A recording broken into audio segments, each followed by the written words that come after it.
10 വർഷം കേരളമെന്ന സുരക്ഷിതമായ മേഖലയിലിരുന്ന് ഇനിയിപ്പോ ബി.ജെ.പി. വരട്ടെ, വന്നാൽ എന്താണ് പ്രശ്നമെന്നൊക്കെ ചോദിക്കുന്ന, അല്ലെങ്കിൽ ഇടതുപക്ഷത്തെ പുറത്താക്കാൻ അവർക്ക് കൂടി ഇൻട്രോഡ് ഉണ്ടാക്കി കൊടുക്കുന്ന കോൺഗ്രസ് ലീഗ് സഖ്യത്തെ വിശ്വസിക്കുന്നവർ കാണേണ്ട ഒരു ദൃശ്യമുണ്ട്.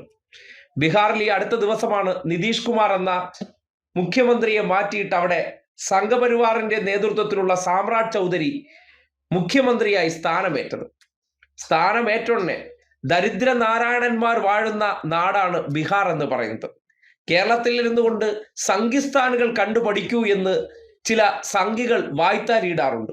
അവിടെയുള്ള വികസന മോഡലുകൾ കേരളത്തിൽ ഉണ്ടായിട്ടില്ല എന്നാണ് പറയുന്നത്. പല സന്ദർഭങ്ങളിൽ കോൺഗ്രസ് ഭരിക്കുന്ന കർണാടകയിലെ യലഹങ്കിയിലും ഹിമാചൽ പ്രദേശിൽ ഉൾപ്പെടെ കണ്ട അതേ ദൃശ്യം കേവലം ബി.ജെ.പി. അധികാരം ഏറ്റെടുത്തതിന് പിന്നാലെ ആ വികസന വിസ്മയം ബീഹാറിലും ദൃശ്യമാവുകയാണ്. ये देखिए बिहार का हाल है और ये है सम्राट चौधरी की सरकार। सीएम बनते ही ये दिख रहा है बिहार में बीजेपी के आने के बाद बिहार में ये दिख रहा है।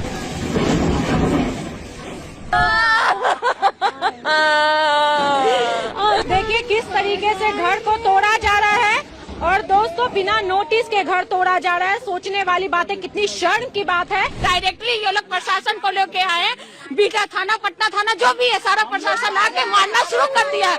मेरे पास फोटो वीडियो के साथ हम बता रहे हैं। कहाँ जाइएगा ये बता। हम लोग यहीं पे रहेंगे, हम लोग यहीं पे रहेंगे। हम लोग कहाँ जाएंगे? ना जमीन है ना घर है, हम लोग कहाँ जाएंगे? 16 परिवार है, हम लोग कहाँ जाएंगे? लोग एकदम से दादागिरी चल रहा है बिहार में, दादागिरी। तुम मीडिया को बुलाओगे ना तो सब पे हम केस करेंगे, फॉल्स केस करेंगे और सबको हम जेल भेज देंगे।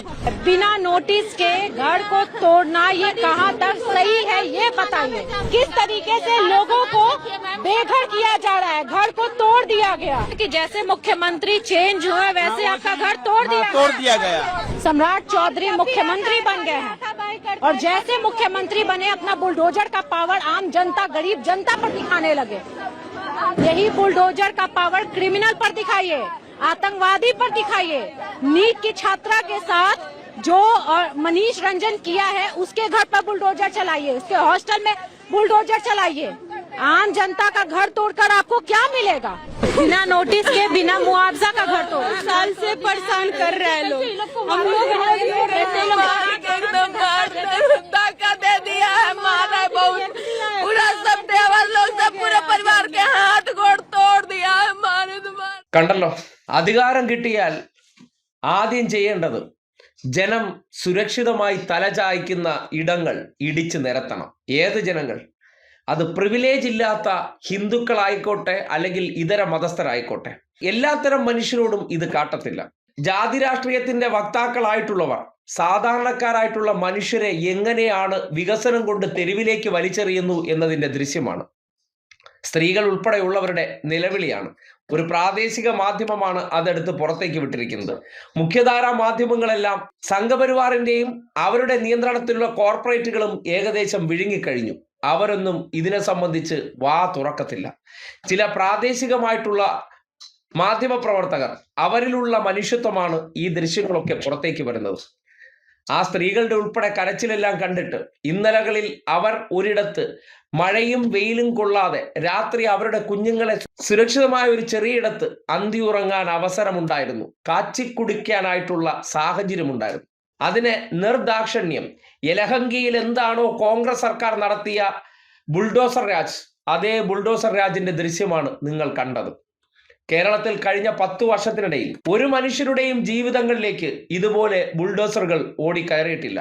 എന്നാൽ ഭവനരഹിതരായിട്ടുള്ള 5 ലക്ഷം പേരെ നമ്മൾ ഇവിടെ ഭവനമുള്ളവരാക്കി മാറ്റി. പട്ടയങ്ങളില്ലാത്ത മനുഷ്യരെ പട്ടയങ്ങൾ കൊടുത്ത് അവരെ ഈ ഭൂമിയിൽ അടച്ചുറപ്പുള്ള സുരക്ഷിത ഭവനങ്ങളിലേക്ക് മാറ്റാൻ പരിശ്രമിച്ചു. രണ്ട് സർക്കാർ തമ്മിലുള്ള വ്യത്യാസം. ഇതും പോരാഞ്ഞിട്ട് സാധാരണക്കാരായിട്ടുള്ള ഇതേ അവസ്ഥയിലുള്ള മനുഷ്യർക്ക് 2000 രൂപ ക്ഷേമ പെൻഷൻ മുടങ്ങാതെ കൈകളിൽ എത്തിച്ചു കൊടുക്കുന്നു. അവരുടെ ജീവനുകൾ ഒരു കാരണവശാലും വഴിമുട്ടി പോകരുത് എന്ന കാഴ്ചപ്പാട്. ഇതൊക്കെ ഒന്ന് മനസ്സിൽ കണ്ട് ഓർത്തു വച്ചിരിക്കുന്നത് നല്ലതായിരിക്കും. സ്വന്തം വീട്ടുപടിക്കൽ വരുന്ന കാലത്ത് മാത്രം ചില അപകടങ്ങൾ തിരിച്ചറിയുന്നവരാണ് ഭൂരിപക്ഷം മനുഷ്യരും. ഇന്ന് ഇവിടെ സംഭവിച്ചില്ലല്ലോ, അങ്ങ് ബീഹാറിലല്ലേ, നാളെ തൊട്ടപ്പുറത്തെ വീട്ടിലല്ലേ, എൻ്റെ വീട്ടിൽ സംഭവിച്ചില്ലല്ലോ എന്ന് ചിന്തിക്കുന്നവർ ഇത് നാളെ നിങ്ങളുടെ വീട്ടുമുറ്റത്തും വന്ന് നിൽക്കും. ആ വീട്ടുമുറ്റത്ത് വന്ന് നിൽക്കുന്ന സന്ദർഭങ്ങളിൽ നിങ്ങൾ നിലവിളിക്കുമ്പോൾ ഇന്ന് നിങ്ങൾക്ക് വേണ്ടി ശബ്ദമുയർത്താൻ കുറച്ചു പേരെങ്കിലുമുണ്ട്.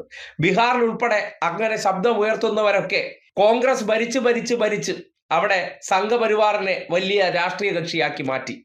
അവിടെ 5 പേരെ വിജയിപ്പിച്ചവർ എപ്പോൾ BJP ആകട്ടെ എന്ന നിലയിൽ നിൽക്കുന്നു. ഇങ്ങനെ രാജ്യത്താകമാനം കോൺഗ്രസ് ലോപിച്ച് BJP വളർന്നിടത്ത് എന്താണ് ഇന്ന് സാധാരണക്കാരായിട്ടുള്ള ന്യൂനപക്ഷ വിഭാഗത്തിൽപ്പെട്ട മനുഷ്യരുടെ ജീവിത അവസ്ഥകളെന്ന് ഈ നാട്ടിൽ ദാവൂദിന്റെയും മീഡിയ വണ്ണിന്റെയും ഒക്കെ കവലപ്രസംഗങ്ങൾ കേട്ട് അതാണ് റിയൽ രാഷ്ട്രീയ യാഥാർത്ഥ്യങ്ങളെന്ന് വിചാരിച്ചുകൊണ്ട് തൊണ്ട തൊടാതെ വിഴുങ്ങുന്നവർക്ക് നാളുകളിൽ ബീഹാറിലും UP-യിലും ഇന്ത്യയിൽ ആകമാനം കോൺഗ്രസിലൂടെ എന്താണ് സംഭവിച്ചത് ഇവിടെയും കടന്നു വരുമ്പോൾ ആ മനുഷ്യരുടെ സ്ഥാനത്ത് നിന്ന് മോങ്ങുമ്പോൾ ദാവൂദിനെയും കോൺഗ്രസിന്റെ മോഹന വാഗ്ദാനങ്ങളും ഓർക്കാൻ മറന്നു പോകരുതേ എന്ന് മാത്രമേ ഉപദേശിക്കാനുള്ളൂ.